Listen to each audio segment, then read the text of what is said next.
Dad beamed at Thanksgiving, his voice carrying across the table with that particular pride he reserved for my sister. Jessica's fiancé runs operations at Memorial Hospital. Real authority.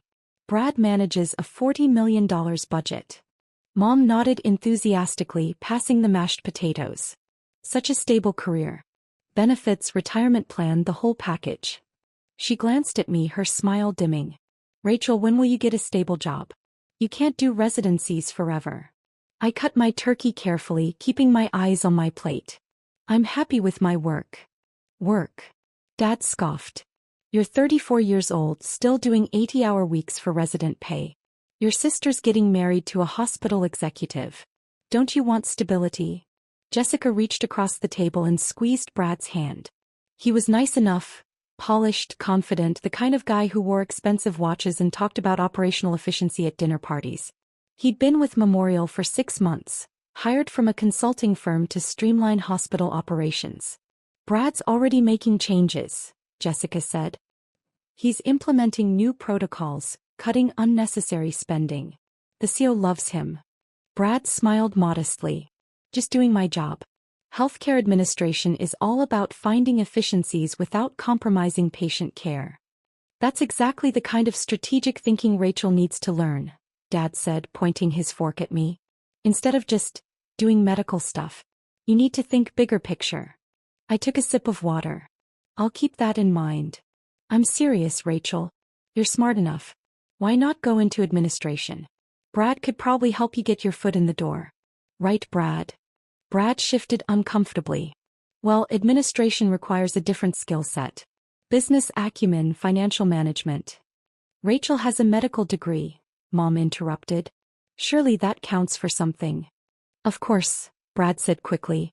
I just meant that clinical work and administrative work are different paths. Brad's being modest, Jessica said. He's already identified $3 million in potential savings in the surgical department. Some doctors are resistant, but Brad says that's typical. They don't understand the business side. I met Brad's eyes across the table. Which surgical department? Oh, various inefficiencies. Equipment purchases, staff scheduling, overtime costs. The previous administrator just rubber-stamped everything the surgeons wanted. He smiled. That's changing now. I see. You should come tour Memorial sometime, Jessica offered. Brad can show you around. Maybe it would inspire you to think beyond just being a resident. I'm not a resident anymore. Fellow then. Whatever it's called. The point is, you're still in training while Brad's actually running things. I set down my fork. Jessica, I finished my fellowship 3 years ago. She blinked. What are you then? I'm an attending surgeon. Oh. She waved her hand dismissively. Well, that's still not management. You're still just doing surgeries. Dad leaned forward. Rachel, what Jessica's trying to say is that there's more to a hospital than the operating room. Brad's position has real influence. Budget authority, strategic planning. I understand what hospital administration does, Dad. Then you understand why Brad's career is so impressive. He's only 36 and he's already managing the operations budget at Memorial. I finished. You've mentioned it 5 times. Mom's lips thinned. There's no need for that tone. We're proud of Brad. We're proud of Jessica for finding such an accomplished partner. She paused. We'd like to be proud of you too, dear. The rest of Thanksgiving passed in familiar patterns. Jessica and Brad discussed wedding plans. A June ceremony at the country club, honeymoon in Tuscany. Dad asked Brad about his investment portfolio. Mom showed everyone photos of the house Jessica and Brad were buying in the suburbs. No one asked about my work. No one asked about my life. I left at 8, pleading in early morning.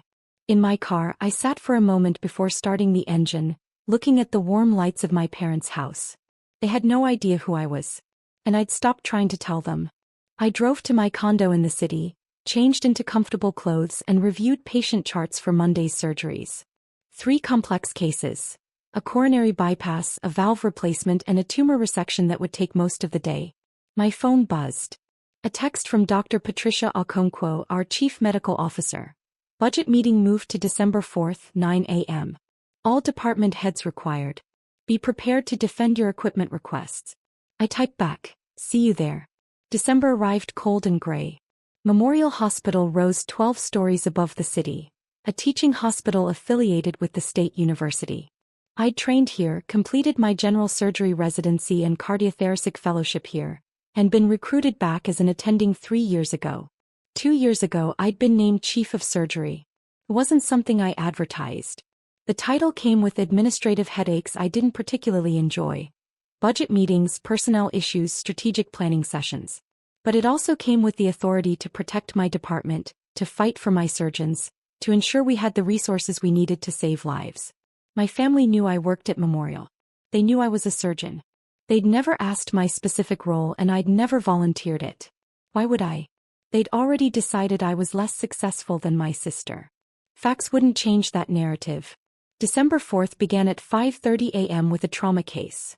Motorcycle accident, internal bleeding, a young man who'd been in the wrong place at the wrong time. By 8:45 he was stable in the ACU and I was scrubbing out, exhausted but satisfied. I changed into clean scrubs, grabbed my budget folders and headed to the executive conference room on the 12th floor. Patricia was already there reviewing notes. She looked up and smiled. "Good save on the motorcycle case. I heard it was touch and go. He's 23. He'll pull through. That's why you're the best we have." He checked her watch. "We've got a full house today. New operations administrator wants to make an impression. Brad Harrison? You know him. He's engaged to my sister." Patricia's eyebrows rose. "Small world. He's been here 6 months and he's already making waves.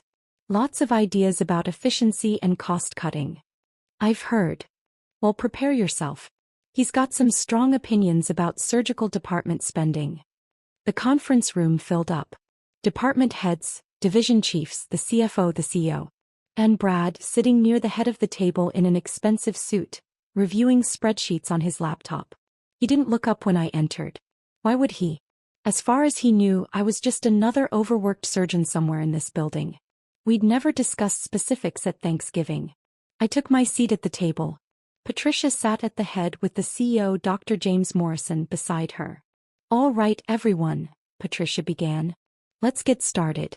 We're here to review departmental budget requests for the next fiscal year. As you know, we're facing pressure to reduce costs while maintaining quality of care.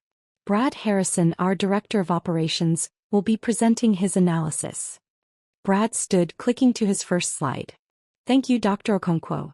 I've spent the past 6 months reviewing our operational efficiency, and I've identified several areas where we can significantly reduce spending without impacting patient outcomes." He clicked through slides showing graphs, percentages, comparative data from other hospitals. "The surgical department is our largest cost center," Brad continued. "Last year, surgical services accounted for $127 million in expenses.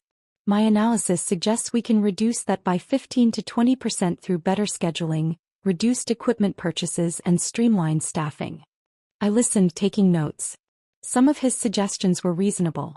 Others showed a fundamental misunderstanding of how surgery actually worked. For example, Brad said, the cardiothoracic division ordered 3 new surgical robots last year at $2 million each. That's $6 million on equipment that sits unused 60% of the time. Dr. Marcus Webb, one of my senior cardiothoracic surgeons, bristled.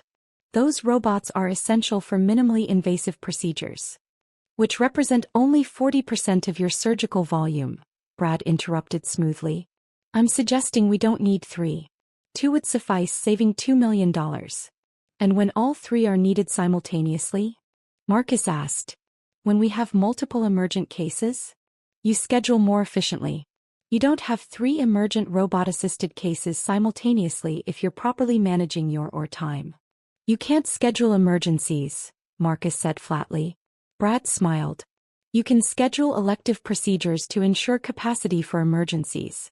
It's basic operational planning." I watched this exchange, saying nothing. Marcus glanced at me, clearly expecting support. I gave him a small shake of my head. "Not yet." Brad moved to his next slide.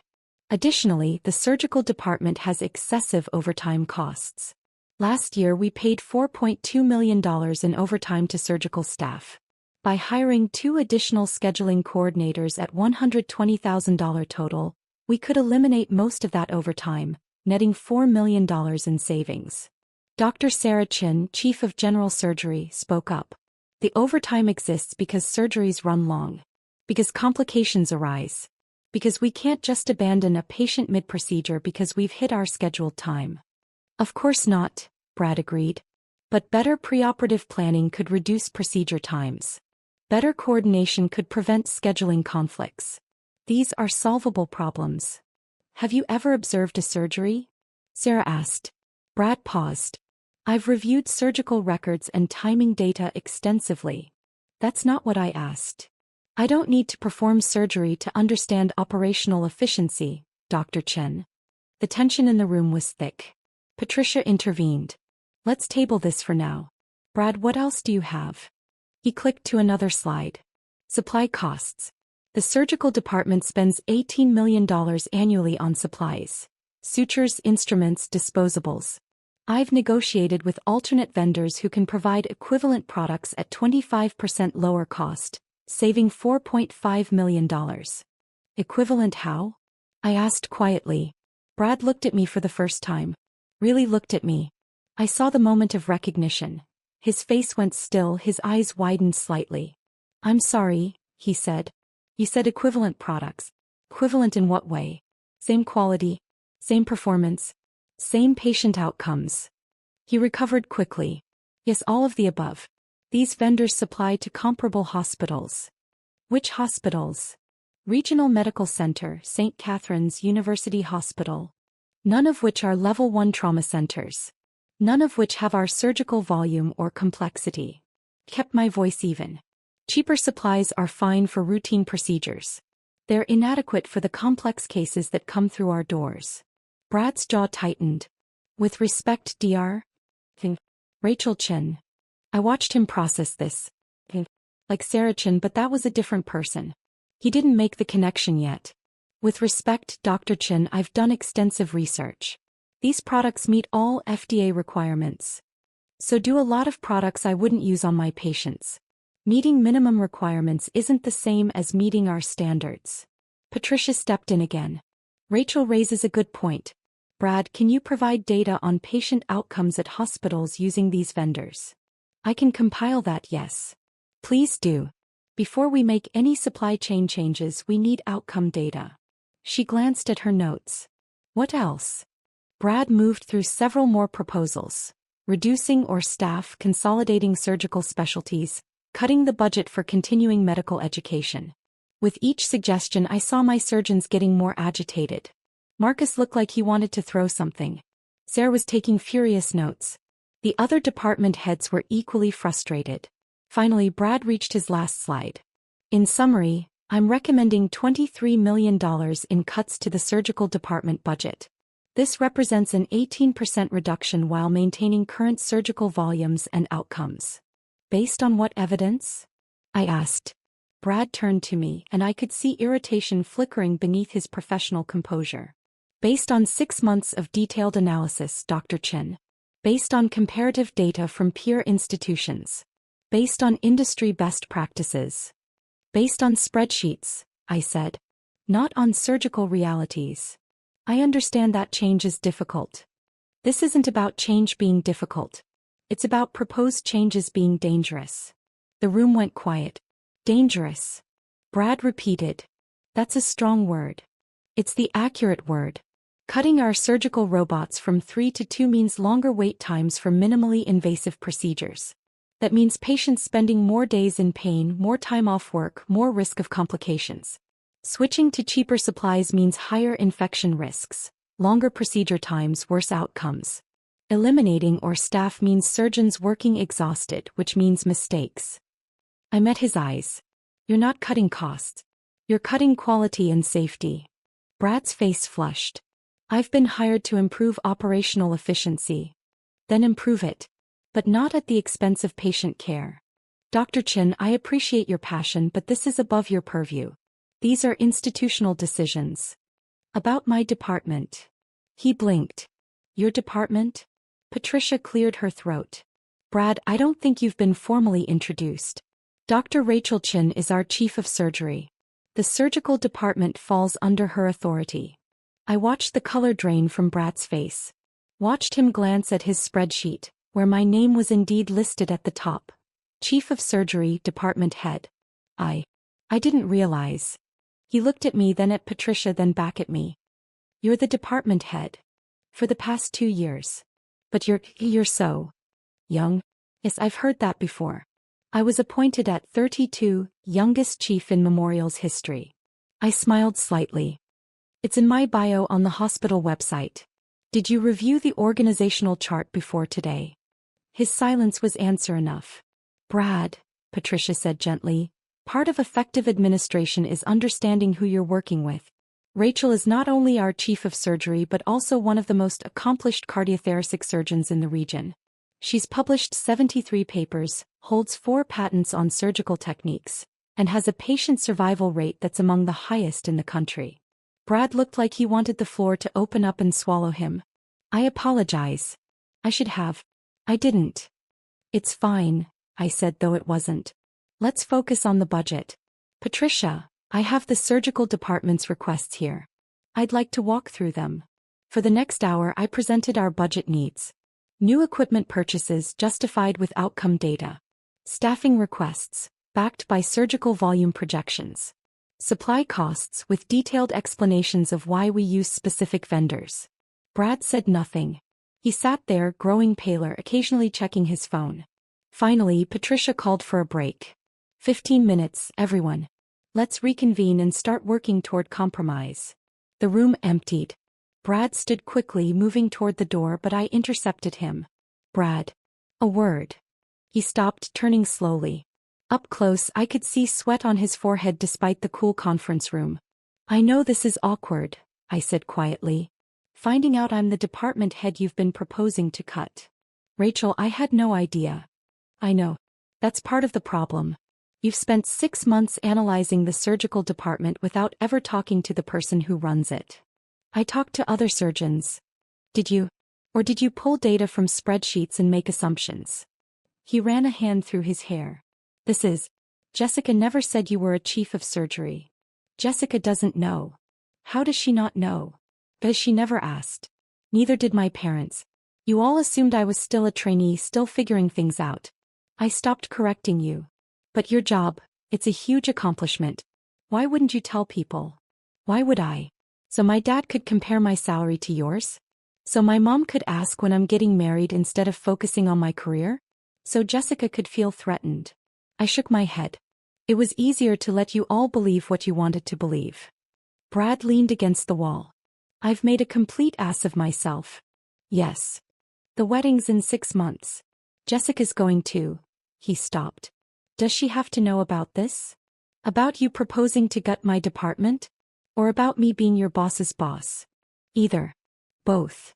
He looked genuinely panicked. She'll be humiliated.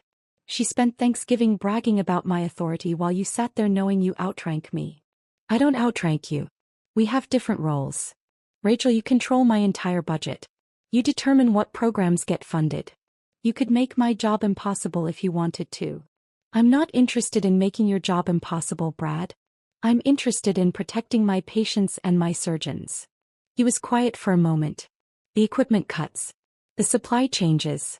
You're saying they'd actually harm patient care. Some would. Some are just inefficient.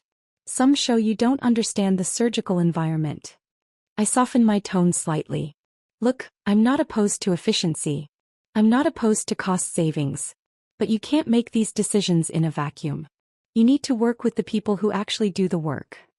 I thought I was. You talked to a few surgeons who agreed with you. You didn't talk to the department head. You didn't shadow in the OR. You didn't observe our workflow. I crossed my arms. You treated surgery like a widget factory. Optimize the process, reduce the costs, improve the margins. But we're not making widgets. We're saving lives. Brad slumped. I've screwed this up completely. Not completely. Some of your ideas have merit. The scheduling improvements, for instance. We probably can reduce some overtime with better coordination. And I'm willing to look at your vendor proposals if you can provide actual outcome data. Really? I'm not unreasonable, Brad. I just need you to work with me, not around me. He nodded slowly. Does this change? I mean, are you going to ruin your career? Get you fired? Tell Jessica? I shook my head. I'm going to do my job, which is protecting my department and my patients. What happens with you and Jessica is your business. But you have that power. Having power and using it are different things. The door opened. Patricia stuck her head in. You two ready to continue? Yes, I said. We're ready. The afternoon session was more productive. Brad proposed, I countered, we negotiated. He agreed to maintain all 3 surgical robots. I agreed to explore his vendor proposals with the caveat that any changes would require a 6-month trial period with strict outcome monitoring. He withdrew the most aggressive staffing cuts. I agreed to implement better scheduling to reduce overtime costs. By 5 p.m., we'd reached a compromise. A 7% budget reduction instead of 18%, achieved mostly through efficiency improvements rather than cuts to equipment or staff. I can work with this, I told Patricia. Brad looked exhausted and relieved. Thank you, Dr. Chin. As we packed up, the CEO, Dr. Morrison, approached me. Nice work in there, Rachel. Brad's talented but overzealous. He needed someone to push back. Just protecting my territory, James. You do it well. That's why we promoted you. He glanced at Brad, who was gathering his materials. Is it true he's marrying your sister? Apparently. James chuckled. That's going to make for interesting family dinners. You have no idea. I left the hospital at 6, exhausted from the long day. My phone showed 3 missed calls from Jessica and 2 from my mother.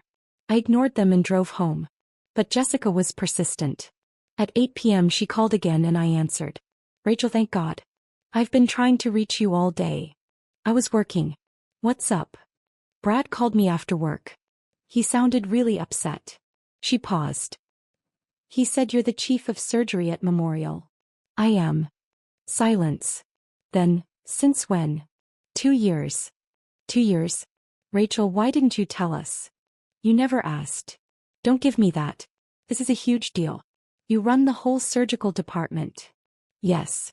How many people report to you? Directly? 12 division chiefs. Indirectly? About 300 surgeons, residents, fellows, and support staff. I heard her inhale sharply. 300 people. And you just never mentioned this. Jessica, at Thanksgiving you introduced me as someone who's still in training. When I corrected you, you said I was just doing surgeries. Why would I waste my breath explaining my actual job? Because we're family. Are we? Or am I just the disappointing younger sister who makes you look good by comparison? That's not fair. Isn't it? Dad spent an hour at Thanksgiving bragging about Brad's $40 million budget. My departmental budget is $127 million, and nobody asked me a single question about my work. We didn't know. You didn't want to know. You'd already decided I was less successful than you. Facts would have complicated that story.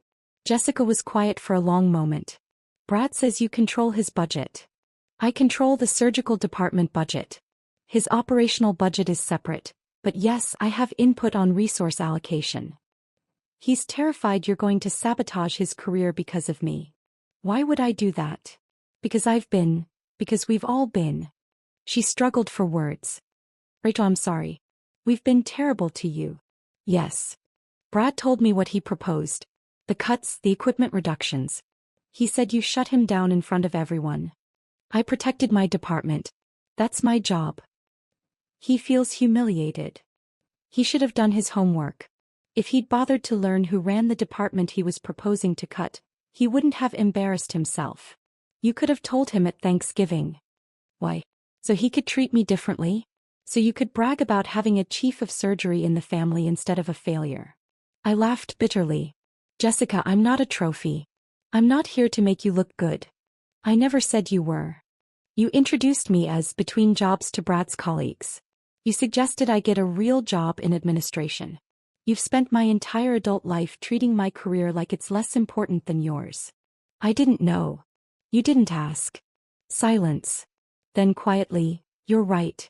I didn't ask. None of yous did. She paused. Mom and Dad don't know yet. About your position. I assumed Brad would tell you and you'd tell them. He told me not to. He's afraid. God, Rachel, he's afraid if Dad finds out he'll be humiliated too. That the whole family will realize they've been dismissing you while you're actually more successful than any of us. I'm not more successful. I just have a different job. Don't do that. Don't minimize it. Brad looked you up. Johns Hopkins undergrad, Harvard Medical School, surgical residency at Mass General, fellowship here. You've won awards. You've published in every major surgical journal. Her voice cracked. You're kind of famous in medical circles apparently. I'm good at my job. You're exceptional at your job. And we treated you like you were failing at life.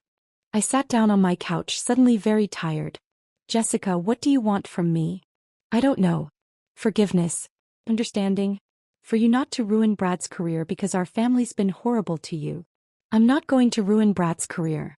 I'm going to make him better at his job by forcing him to actually understand surgical operations before making proposals.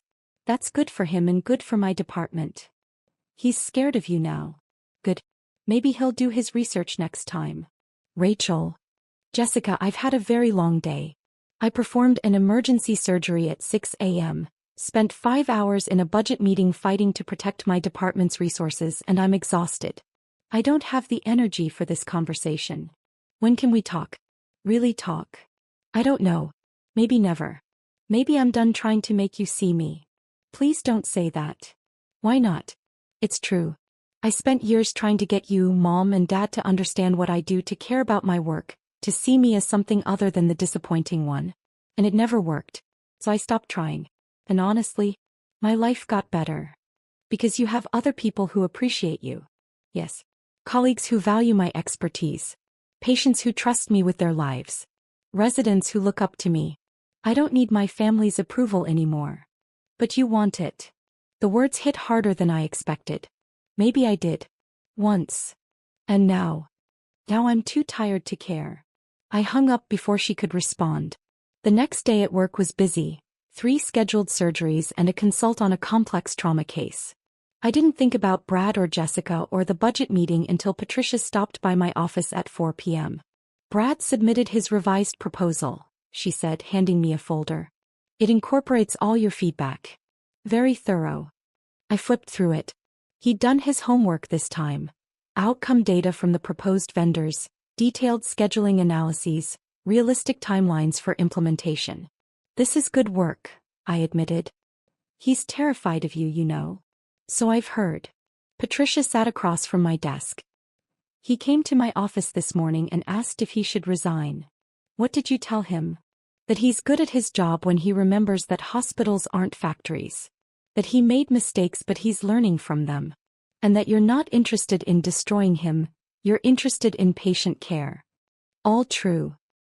He also asked if there's any way to avoid humiliating his fiancé's family. I looked up. What? Apparently your family doesn't know you're chief of surgery. They think you're a junior surgeon still finding your way. Brad's worried about what happens when they find out. That's not my problem. No, but it is his problem. He's marrying into a family that completely misunderstood one of its members. That's awkward. I set down the folder. Patricia, my family decided who I was a decade ago. I got tired of fighting that narrative. If they find out the truth now and feel embarrassed, that's not my fault. Of course not. But Brad's in an impossible position. Keep your secret and feel like he's lying to his fiancé's family, or tell the truth and expose how wrong they've been about you. Again, not my problem. Patricia studied me. You're angrier than you're letting on. I'm not angry. I'm just done. Done with what? Trying to make them see me. Trying to prove I'm worthy of their attention. Trying to fit into their hierarchy of success. I lean back in my chair. I have a department to run, lives to save, residents to train. I don't have time for family drama.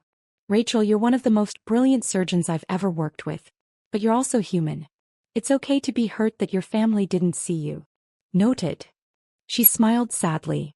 That's not a healthy response. Maybe not. But it's the one I have energy for right now. After she left, I tried to focus on work, but my mind kept drifting. To Thanksgiving dinner, to my parents' dismissive comments, to Jessica's introduction of me as the failure of the family, to the look on Brad's face when he realized who I was. My phone rang. My mother. I almost didn't answer. But some habits die hard. Hi, Mom. Rachel, Jessica told me the most ridiculous thing. She says you're in charge of the entire surgical department at Memorial Hospital. Not ridiculous. True. But you never said anything. You never asked. Don't be difficult. When did this happen? I was appointed chief 2 years ago. 2 years. Rachel, why on earth wouldn't you tell us? Because at Christmas that year I mentioned I'd been promoted, and Dad interrupted to talk about Jessica's raise. I stopped trying after that. That's not. We would have listened if you'd been clear about how important it was. Mom, I was named the youngest chief of surgery in a major teaching hospital's history. How much clearer could I be? Silence. Your father is very upset. Why? Because he spent Thanksgiving bragging about Brad's management position while his daughter runs a larger department. That's not fair. Isn't it? Brad manages operations. I manage 300 people and a $127 million budget. But Brad's the one with real authority, apparently. We didn't know. You could have known. You could have asked. But you decided I was the disappointment and you never questioned that assumption. We never said you were a disappointment. You said I needed stability. That I should learn from Brad about strategic thinking. That I was still in training while Jessica's fiancé was actually running things. My voice was calm, clinical, like I was presenting a case study. You said all of that 3 weeks ago, Mom. Thanksgiving. While I sat at your table knowing that I outrank Brad in every meaningful way. Rachel. I'm not angry, Mom. I'm just tired of being invisible. You're not invisible. Then tell me one thing about my work. One specific thing.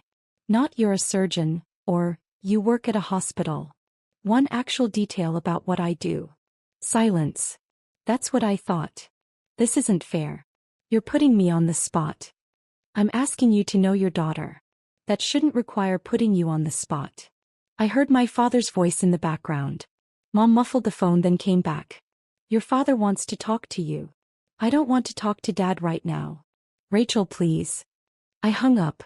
For a moment I sat there staring at my phone. Then I turned it off completely and went back to work.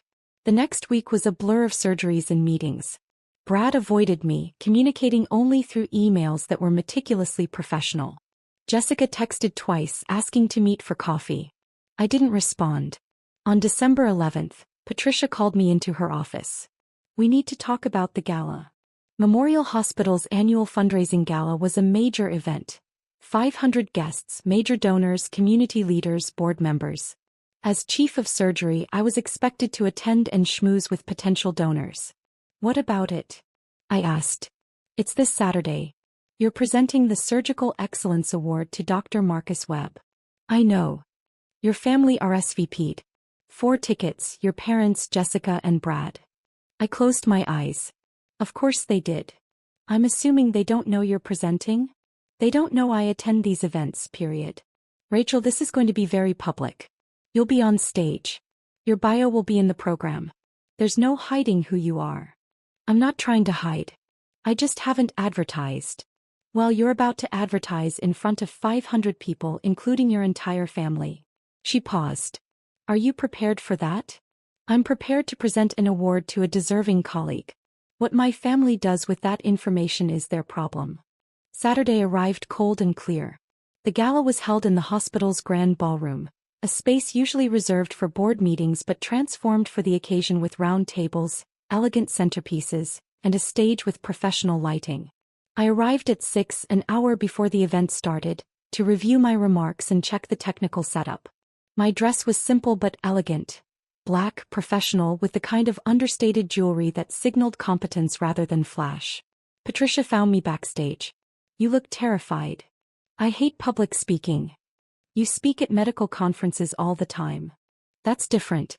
Medical conferences are about science. This is about performing. You'll be fine. Just introduce Marcus, read his achievements, hand over the award. 5 minutes, tops. My family's out there. I know. They still don't know I'm presenting. Jessica texted yesterday asking if I'd be at the gala. I didn't respond. Patricia squeezed my shoulder. For what it's worth, I think they're about to be very proud. And very embarrassed. The ballroom filled up. I watched from backstage as guests found their tables, as waiters circulated with champagne, as the hospital CEO worked the room like the fundraising professional he was. Table 14. That's where my family sat. I could see them through the gap in the curtain. Mom in a cocktail dress, Dad in his best suit, Jessica radiant in silver, Brad looking uncomfortable in black tie. They had no idea I was 30 feet away, heart pounding, preparing to walk onto that stage. The program began. Dinner was served. The CEO gave his opening remarks, thanking donors and highlighting the hospital's achievements. Then Patricia took the stage. Every year, Memorial Hospital recognizes excellence in surgical care.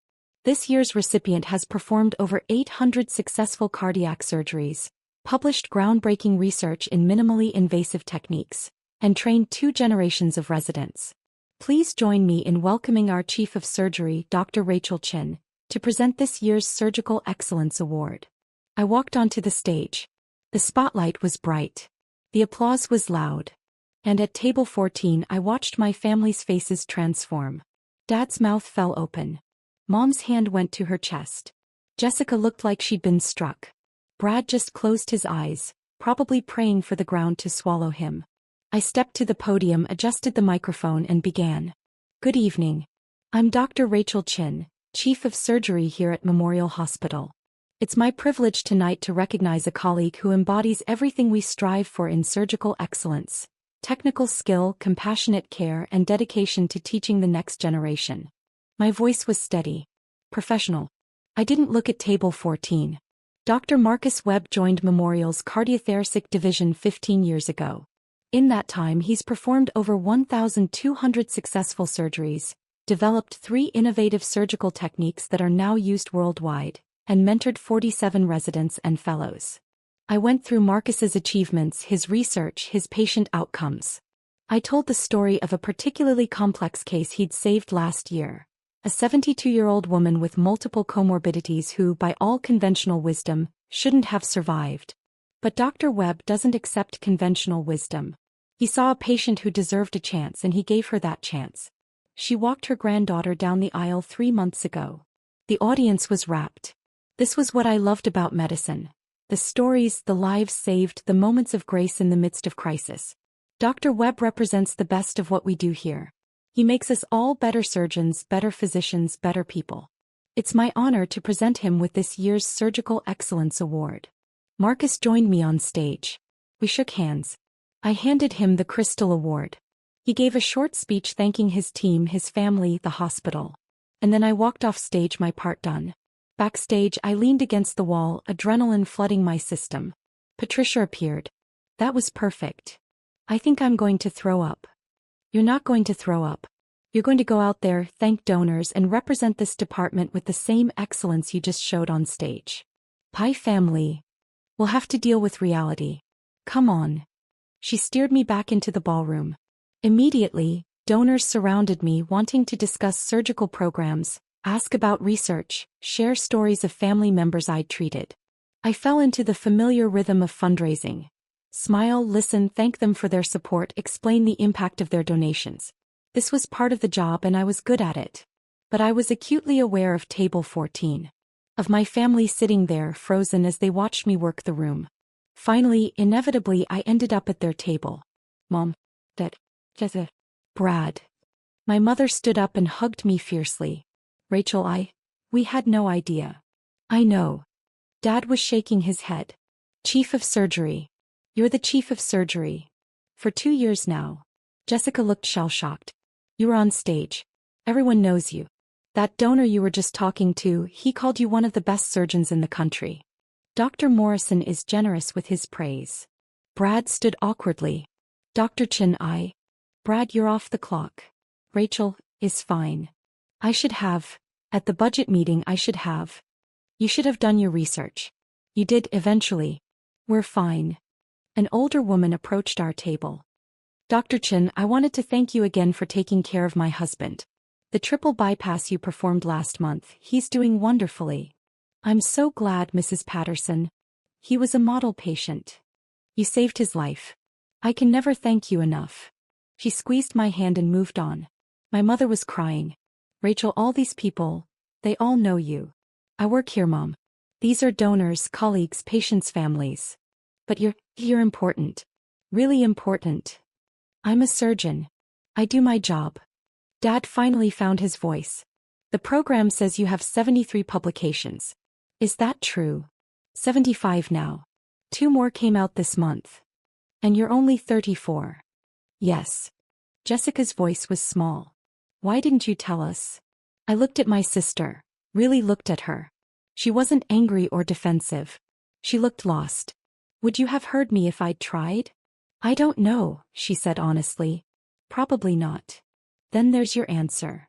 The gala wound down. My family stayed at their table watching me navigate the room, clearly seeing me in an entirely new light. As the event ended, Jessica approached me. Can we talk? Somewhere private. I led her to a quiet hallway outside the ballroom. For a moment we just stood there. I've been a terrible sister, she said finally. Yes. I spent so long being the successful one, the accomplished one. I needed you to be less than me. And when you tried to tell me otherwise, I didn't want to hear it. I noticed. Brad told me everything. About the budget meeting, about your department, about how I've been treating you. Tears streamed down her face. Rachel, I'm so sorry. For what, specifically? For dismissing you. For introducing you as a failure. For never asking about your work. For making everything a competition where you had to lose so I could win. I leaned against the wall. Jessica, I'm not angry. I'm just tired. Of me. Of trying to make you see me. Of defending my choices to people who should already respect them. Of being invisible in my own family. You're not invisible anymore. No. But I shouldn't have had to be on stage in front of 500 people for you to see me. You should have seen me at Thanksgiving when I tried to tell you I'm not a resident. You should have seen me at Christmas 2 years ago when I mentioned my promotion. You should have seen me every time you called me a disappointment and I didn't argue back. She nodded, crying harder now. What can I do? How do I fix this? I don't know if you can. Trust takes time to build and you spent years breaking mine. I want to try. Please, Rachel. Let me try. I looked at my sister, really looked at her for the first time in years. Saw her not as the golden child or the competition, but as a person struggling with her own insecurities. Okay, I said quietly. We can try. But Jessica, this has to be real. No performances. No competitions. No dismissals. I promise. And you have to actually want to know me. Not because I'm chief of surgery or because I'm impressive to your friends. Because I'm your sister. I do want to know you. The real you. We hugged then, really hugged, and something in my chest loosened slightly. Mom and Dad found us in the hallway. Rachel, Dad said, and his voice was thick with emotion. I owe you an apology. A big one. Several, actually. He laughed, but it was shaky. I've spent years telling you to be more like Jessica. To get a stable job. To think strategically. And you were already doing all of that. You were doing it better than any of us. I tried to tell you. We didn't listen. We were so invested in our narrative, successful older daughter, struggling younger daughter, that we couldn't see the truth even when you showed it to us. Mom stepped forward. Can you forgive us? Can you give us a chance to actually be your parents instead of your critics? I thought about it. About the years of dismissal. About Thanksgiving dinner. About every time I tried to share my achievements and been talked over. But I also thought about the exhaustion of carrying resentment. About how much energy it took to stay angry. I can try, I said. But things have to change. You have to actually ask about my life. Listen when I answer. Stop comparing me to Jessica and Jessica to me. We're different people with different paths. We can do that, Mom said. We want to do that. Brad had been hovering at the edge of the conversation. Now he stepped forward.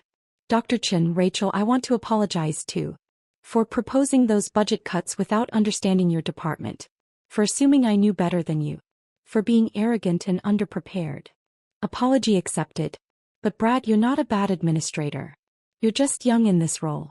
Learn from it. Next time, talk to the people who actually do the work before proposing changes. I will. I promise. Good. Because despite this rocky start, I think you could be really effective. You have good instincts. You just need to balance spreadsheets with reality. He looked relieved. Thank you. And for what it's worth, I understand now why you didn't tell us about your position. We made it impossible for you to share good news. Yes, I said simply. You did. We stood in that hallway, my family and me, in the awkward space between old narratives and new realities. Finally, Dad said, "Can we take you to dinner? Celebrate properly." "Not tonight. I'm exhausted." "Tomorrow then? Or whenever you're free." "I'll check my schedule. I have 3 surgeries this week and a research deadline." Mom smiled, and it was genuine. "Of course you do. You're chief of surgery. Among other things." We said goodbye in the parking lot. As I drove home, I felt lighter than I had in years. They saw me now. Finally, they saw me. The question was whether they could sustain that vision, or whether we'd slip back into old patterns. Time would tell. But for tonight, it was enough to be seen. 3 months later, I sat in a coffee shop with Jessica, reviewing wedding plans. She'd asked my opinion on flowers, on seating arrangements, on whether to invite certain relatives. "I want you to be my maid of honor," she said suddenly. I looked up from the seating chart. "Really? I know I haven't been the sister you deserved. But I want to start over. If you'll let me." "I'd be honored." She smiled, and it reached her eyes. "Thank you. And Rachel, I'm proud of you.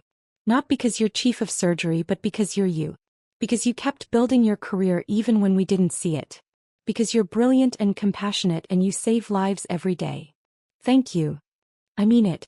I've been reading your research. I don't understand most of it, but I'm trying to. Because I want to know what you do. Really know it." "That means a lot." We talked for 2 more hours. About work, about life, about our childhood, and the ways we'd both been shaped by our parents' expectations. It wasn't perfect. We still had years of patterns to unlearn. But it was real. And that was enough. That evening, I operated on a 67-year-old man with aortic stenosis. Complex case, high risk, for hours in the OR. He survived. Stable vitals, good outcomes, excellent prognosis. As I scrubbed out, I thought about all the parts of my life. The surgeries, the research, the leadership, the family slowly learning to see me. None of it was simple. None of it was easy. But all of it was mine. And that was enough.